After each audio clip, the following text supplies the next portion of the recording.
Hello again on this nice summer afternoon.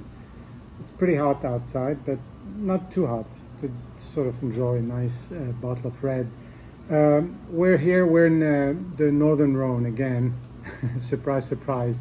And this is a bottle of Cornas, or Cornas if you want, by Domaine du Tunnel, 2011.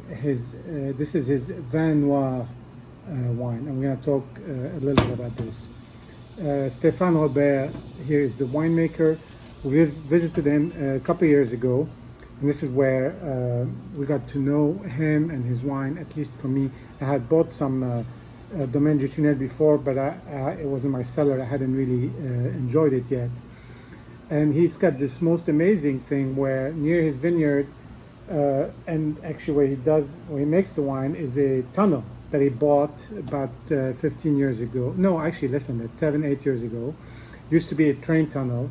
He bought it's sort of an old stone tunnel that goes on for a couple hundred yards, and he turned it into his cellar, where you see all the barrels, where you see the tanks, that they use for bottling and all that. And just quite a sight to visit, right in the middle of his area and where his vineyards are. So, highly recommended from my point of view.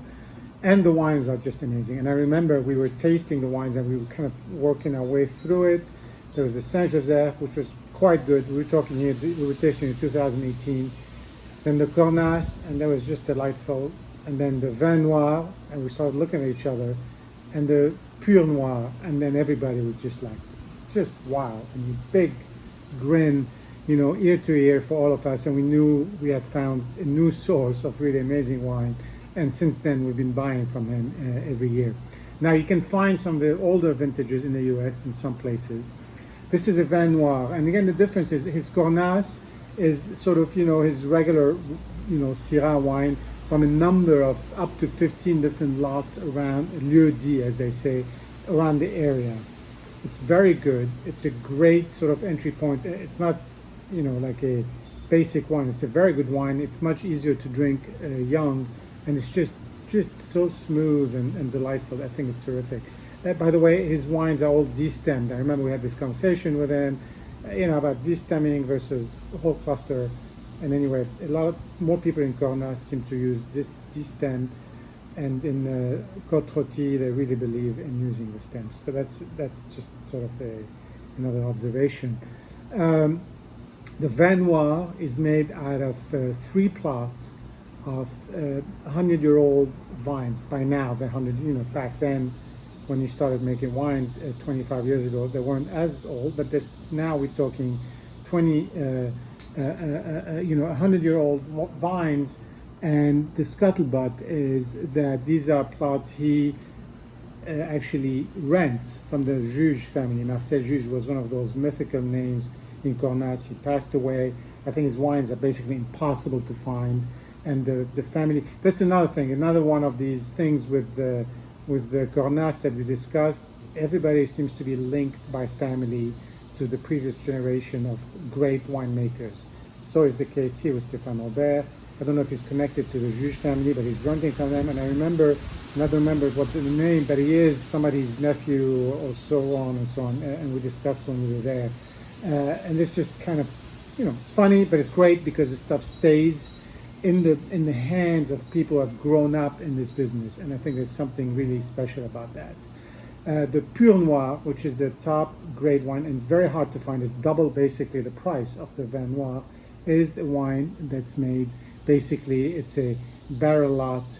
He picks the best vines, the best wine each year, and he makes basically 2 barrels of wine, and so not a lot. He calls it Pure Noir, and it's basically his best barrels that he selects and his best wine every year. Anyway, this is a Vin Noir. The color is pretty noir, as you can see. It's very, very dark, and it's kind of a little muddy. It's got this sort of decadent, chewy look to it, just by the thickness of it. And it's not clear, and it's dark. It's kind of really deep purple.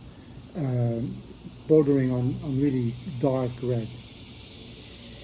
On the nose, there's a lot of things that come through. You've got some minerality, the sort of graphite that you get from these, kind of lands. You've got the the blueberry, the cassis, very strong. There's a little bit of gaminess, the savoriness that you're going to be expecting in a Cornas, and there's none of that sort of sharpness that you usually get you could get in a Saint Joseph. So this is sort of where I think, to me, I draw the line. And it's just got this delightful, also, kind of penetrating bit of alcohol that cuts through all this, and I find quite nice.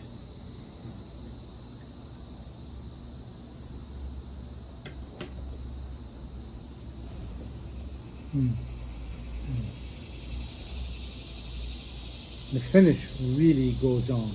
It's just very fine tannins, so the tannins are there. It's really, as I described before, the mix of the fruit, the minerality. It's sort of almost, again, as we said, that it's got that decadent sort of, sweetness, but it's not like a sort of a bothering, hard, cloying sweetness. It's really more like just a dark, deep fruit jam with no extra sugar, that kind of sweetness.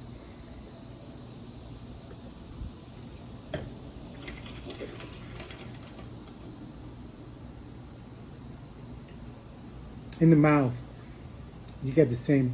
It's just very even, very balanced throughout the whole thing, from the color to the nose to the mouth.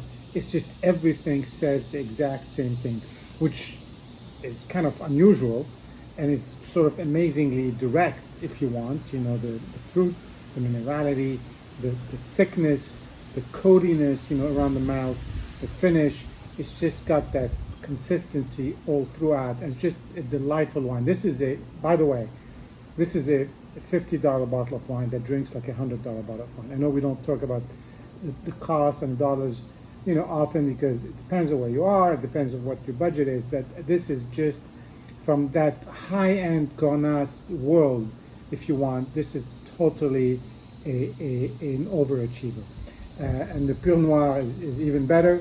We'll have one bottle together one of these days, except those are really, really very, very young. They need 15 years in bottle, according to Stefan himself.